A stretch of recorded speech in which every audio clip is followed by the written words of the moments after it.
All right, and welcome to case study number 1 of this series so brilliantly titled Kirk's 40 Case Study Closings. I'm your host, Ryan Kirk, and these case studies range from vacant lots to custom luxury homes and total $2,042,081.71 in profits and equity without having to personally go see the property on some, with no cash, no credit of my own. It varies, and I'll explain. And I do it all with Flip Logic and 1-888 cash offer. Now let's get into number 1 of the 40 case studies. 175 Virginia Place, Costa Mesa, California. Ooh, man, does this property bring back memories. This was my very first wholesale deal. And from the profit that you see on that, $72,000, I mean, this was life-changing for me. This set me on my whole path of wanting to perfect and just crack the code on this business. And let's take a look at it. I mean, what do you see from the photo? I mean, you probably noticed what I noticed when I was looking at this with fresh eyes for the very first time. It's messed up on the outside, right? I mean, it's you see the wood exposed, and it does have windows. And actually, when you go into the interior photos, which it had at the time, because as you notice, the origin, it was came off the MLS and it was a short sale. Inside, it was 2,300 square feet that this guy added on, and it was just unfinished. It was concrete floors. It had the windows, it had the sliders, but it was roughed in plumbing, roughed in electrical. It was still down to the studs, no drywall, and it just needed to be completely finished. And what had happened was, this was in 2009, so the owner did this add-on. He got it this far along, and then the market turned over on him. I think he ran out of money. Probably his business dried up, whatever else he was doing, and then lenders had just frozen over. Right, the mortgage market had frozen over. So he was stuck. He was stuck in this position. And here I am. I was 24, going on 25. Had just learned how to wholesale, hadn't done my first deal yet, laid my eyes on this, and started running my numbers. Came up with about an 825 ARV. I assumed, kind of the worst for this. I just ballparked it around $35 a foot, $35-40 a foot to finish. And the purchase price, I ended up putting it in at $330. I got a counter and accepted it at $360. So that's how I got into $360. You may be wondering why $35 a square foot to finish. There's a rule of thumb that I have. It's a condition multiplier, and it ranges on the high end and in higher end ARV type properties. You could end up spending close to $35 to $40 a foot if the place is awful. Needs everything, and if you're down, and that's kind of the case here. It needed, obviously not exactly everything, but $35 to $40 a foot is maybe it's not exact. Your investor, cash buyer, they're going to end up going through there with a general contractor, and that general contractor is going to do a scope of work, an estimate for them, and then they'll have their exact specific numbers. But for the case of getting your numbers done quickly to where you can at least get an offer in and have it under contract and begin your due diligence period to where you can market it and then get those hard numbers from your investors, that gives you something to go back to the seller with should you need to renegotiate. So anyways, obviously there was enough margin in this one. It didn't matter if I was off however much, and I got the seller to say yes by law of reciprocity. You may be wondering, what is law of reciprocity? And you're going to see this come up often too. Law of reciprocity is where when you do something for somebody, it's just human nature. It's natural for them to want to reciprocate and give or do something back to you.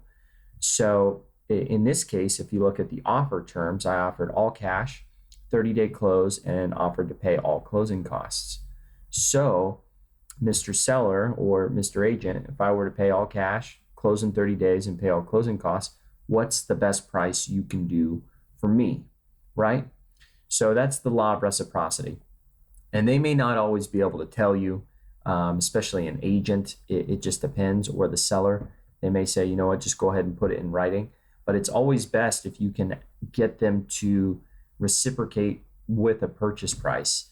So then that way you can do any verbal negotiating back and forth now, splitting the difference coming up without having to counter or lose the deal to somebody else because they got your offer, shopped it against others, got a higher offer, and then accepted that one because that guy, was smart enough maybe to try to negotiate over the phone, got them to agree to a price, and said, great, I'm going to go ahead and send that offer over now so you can accept it and we can wrap this up and open up escrow tomorrow. So best way to go once you get their bottom number, best price they can do for you using law of reciprocity. Always test close and ask if that's a number that you two can agree to move forward on today and open up escrow tomorrow. The investor cash buyer that we used came from one of our marketing blasts. So investors and cash buyers can come from lots of different sources. We have some cool tools built right into FlipLogic where you can actually pull all of the local cash buyers, real estate investors, builders, developers, whatever keyword you want to search for in whatever city and state, and then you can do a marketing blast to them. There's also a few other good ways that you can find investors by checking, the comps that you use to support your ARV. Did those comps, were they flips? Were they bought and sold within 12 months? If so, who bought it and then resold it to that retail buyer? That could be a good investor for your property as well.